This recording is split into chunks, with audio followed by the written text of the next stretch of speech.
Hey guys, so Brian here, learning silver and gold. So I got some news from my last video, my box reveal.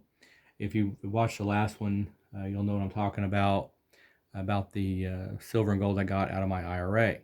Well, as I mentioned in that video, that I probably would not be holding that very long. And sure enough, the next day, I went to a couple of my local shops here and was doing some wheeling and dealing today.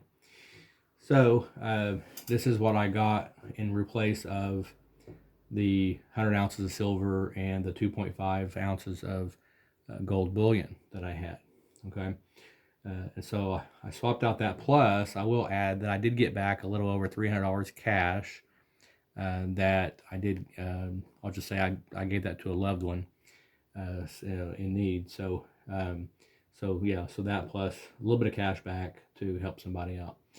But just want to kind of show. So I mostly swapped as best I could. I swapped mostly gold for gold and silver for silver. However, there was one exception pretty much for that. Well, obviously the cash also, but so the 10 ounces of gold I swapped for all of this here. Kind of all of this gold, and you'll see this is more collector's gold, pre-33 stuff. There's foreign currency in here. I got some pesos. I got some dos pesos in here, a couple of those. I've got some of the gold half eagle, gold quarter eagle, and stuff in here. And then, see, I think and this is a Australian one. I didn't have any Australian currency. That's an Australian gold and stuff. So there was some foreign stuff, and I've been really liking the Mexico stuff as well. And this was kind of neat. I got a couple of 20 francs, they call it. And I'll kind of, let me see if I let that zoom in there a little bit. But yeah, definitely a nice coin. It's 19, there was 1913, and then this one here is a 1897 one. Let that zoom in there and stuff. So some newer coins I hadn't really had. I'm glad to add some pre-33 stuff in here. Let that kind of zoom in a little bit better.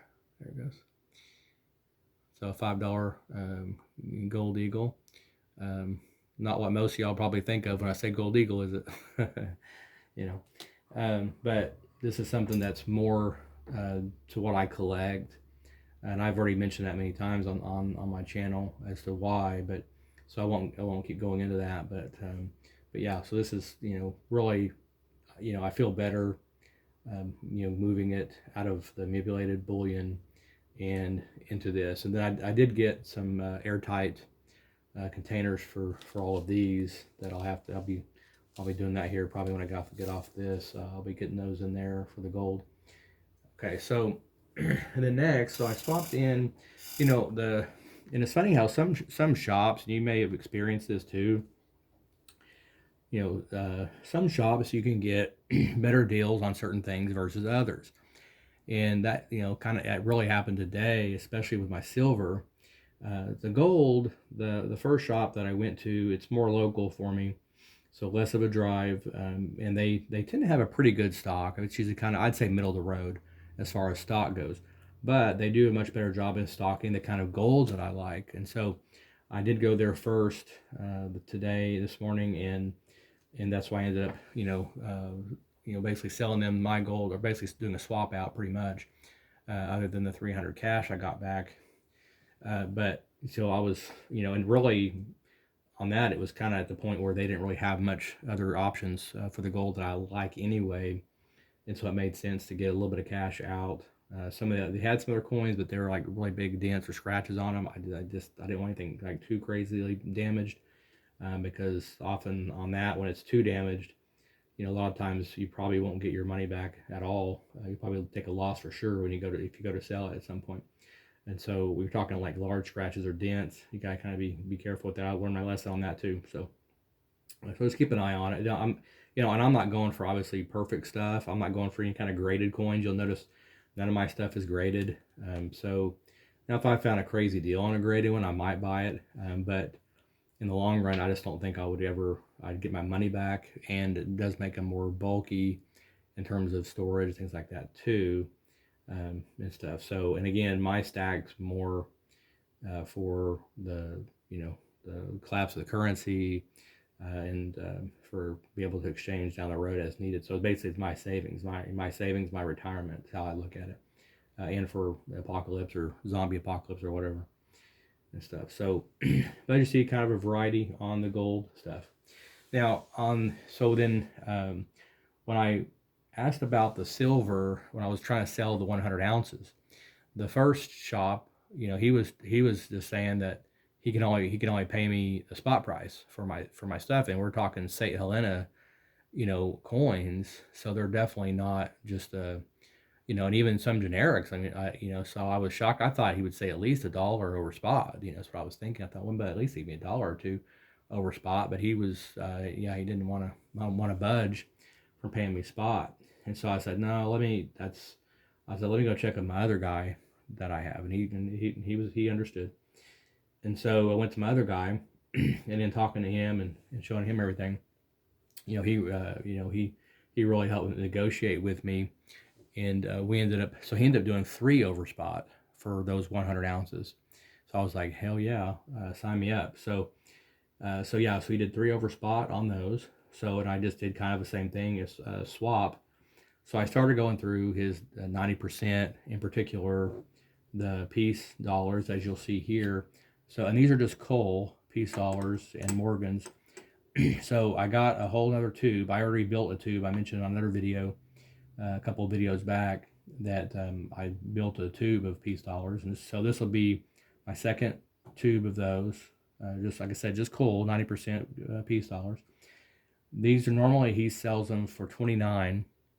The other shop I was talking about they sell these for 31 a piece.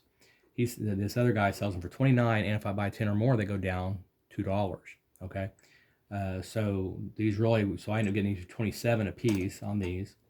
The Morgans are these coal ones here, the 1921s.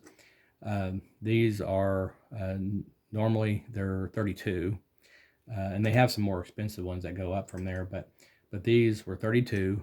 Buy 10 or more again, he went down to 30. So I went down to $30 on the Morgans. So I ended up doing, so I got a second tube of peace dollars, so it was 20 there. I got 1 tube of Morgans that I didn't have a full set yet. And then I got 12 more Morgans because I already have 8 in my stash. So this will be complete 2 rolls of Morgans, and then I'll have 2 complete rolls of the peace dollars, okay, in my stack. And as you'll see over here, one of my favorites is also the Mercury dimes. So I got 2 rolls of Mercury dimes, and he had enough where I was at, it was not of these. I was shocked that he has very many in, because sometimes he's out too, like a lot of places. But I was able to actually go through the dimes and pick the ones I liked. Not that I was like super picky, but you know what I'm saying. Like just, I like to try to see at least some detail on mine. I'm not too worried about the back as much, but as far as the front, I do like to be able to see some detail on it if I can. If I have a choice, then that is nice, where it's not totally rubbed off, and you can, if I can see the date, then that's nice too. If I can see most of the date at least, then that would be also preferred. But I'm not looking at the magnifying glass by any means. But I'm just, I can kind of spot check them and make sure it's not anything too crazy, or if it's burnt or whatever, or something crazy, that I can throw it back in the bin. So 2 rolls of that, and he was charging on these, because I ended up adding up the price, and a lot of websites, Mercury dimes are hard to find. If you can find them online, even a lot of times they're 120 plus a roll for these. He was ended up come out to $96.80 a roll for Mercury dimes. I thought that was really awesome. So I might even, I may have to go back my next paycheck or two and see if they're not gone already. I may need to stock up on some more of those and keep buying Mercury dimes, because that's a crazy deal compared to what you can find online. Okay, so next, so I was trying to figure out what else I wanted to buy.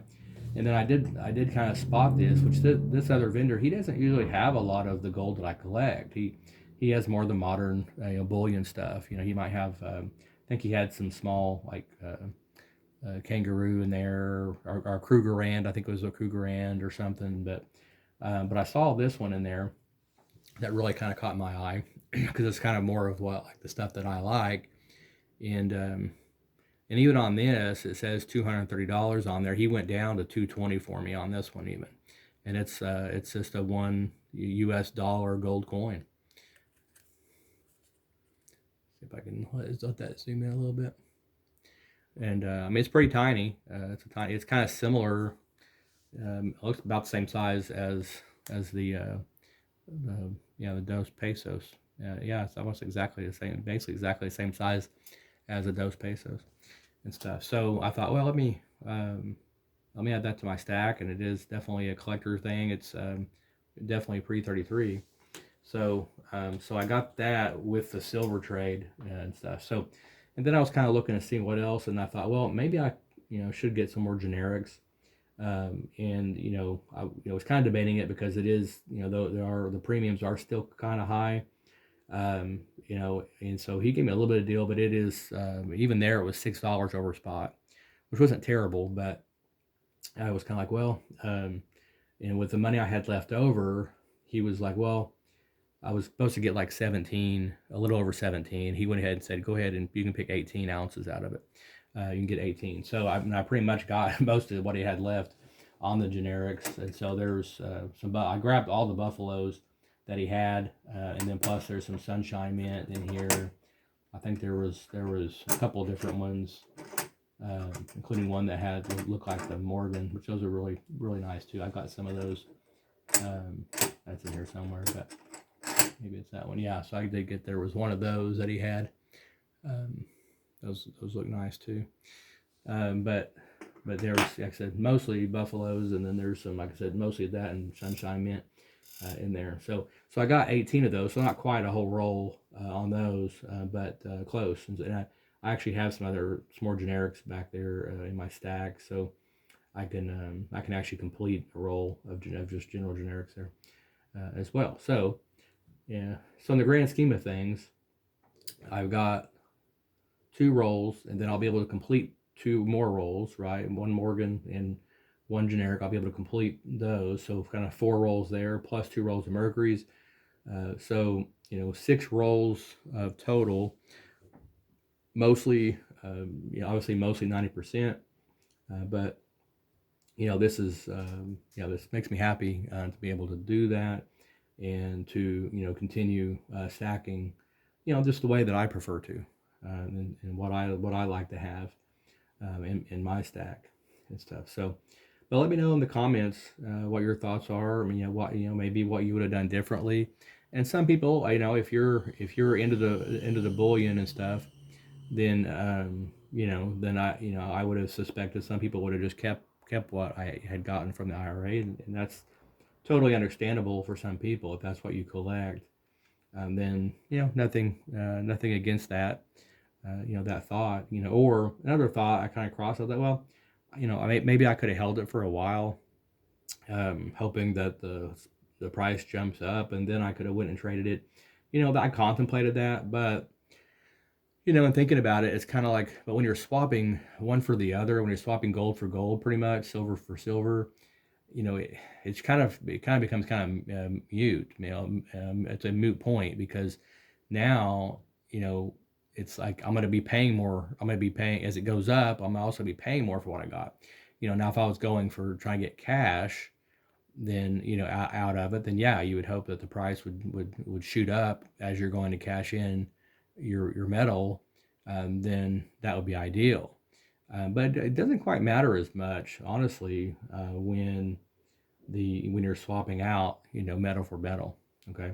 Now if you're going from silver to gold, or back and forth, then yeah, you can, you'll have to kind of watch that. But I'm talking about when you're swapping in silver for silver, gold for gold in particular. Okay.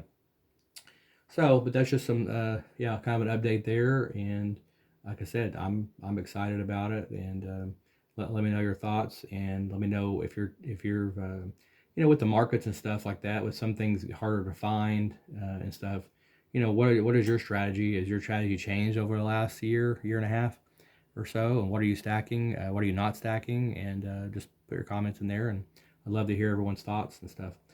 So keep on stacking, guys. Talk to you later.